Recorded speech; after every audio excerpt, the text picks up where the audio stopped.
Over 200 people recently gathered at the congregation B'nai Israel in St. Petersburg for an enlightening conference, Domestic Violence and the Faith Community. Sponsored by Focus, a faith-based collaborative, and the Juvenile Welfare Board, the event featured stories of strength and recovery from domestic violence survivors, as well as warning signs and ways to seek help.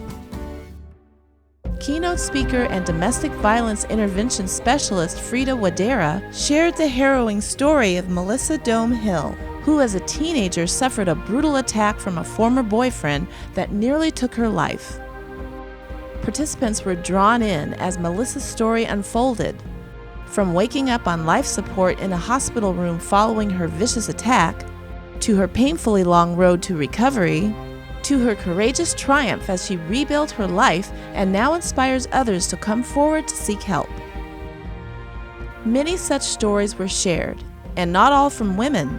Men can find themselves on the receiving end of abuse as well. Part of bringing awareness to the problem is remembering that domestic violence is not gender-specific. It does not discriminate. Through his own personal story of abuse, the passion of Rev Michael Neely, pastor of New Millennium Community Church, ignites with a desire to help victims truly recognize the destructive factors of domestic abuse, which do not line up with God's teachings. In other words, non-acceptance of violence, especially in a marriage, does not make someone an unfaithful person. In fact, the message Reverend Neely teaches is that people of faith should first love and protect themselves.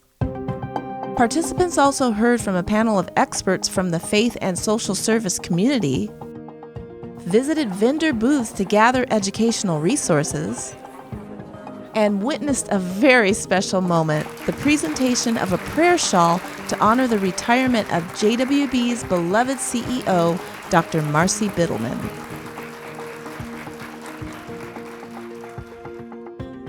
The biggest takeaways from this truly amazing event were learning the warning signs of impending abuse and shifting the message from staying with an abuser at all costs for religious reasons to a message of safety and self-protection first, along with an understanding of the many resources available to those wanting a safe and healthy life for themselves and their families. The Juvenile Welfare Board wishes to thank Congregation B'nai Israel for hosting this event, as we continue to educate our faith community on important social service topics. If you witness abuse, call 911.